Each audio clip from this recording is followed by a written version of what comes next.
How to turn off Facebook notifications. Hello everybody, welcome back to my channel. This is me Pipan Basnet, and today I'll guide you on how you can turn off Facebook notifications. Now the process itself is quite simple and quite easy, so let me guide you through. First things first, you want to open up your Facebook application and log into your account, right? What you want to do is you want to tap on the three horizontal line icon or the hamburger icon at the top right corner of your screen, and here what you want to do is you want to head into settings by tapping on the settings icon. Now once here, you'll get the option that says notifications. If you scroll down below under preferences, you can see that the third option that says notifications, right? You want to tap on it.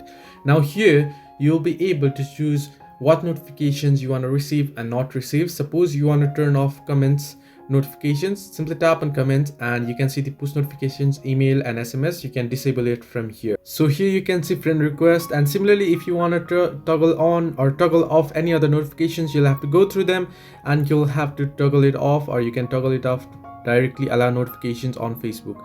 Now if you don't want to get any notifications from Facebook, you can simply tap on allow notifications on Facebook, disable this, toggle this off here option, and you'll be able to go. Now if you don't want to get any kind of notification from within the Facebook application, what you can do is you can go ahead on the app icon. You want to tap and hold the app icon, you'll get the eye icon there, right? You want to tap on it and you want to head into the app info page and you can see notifications option. Now if it is enabled, what you want to do is you want to simply toggle this off and you won't get any notifications from Facebook.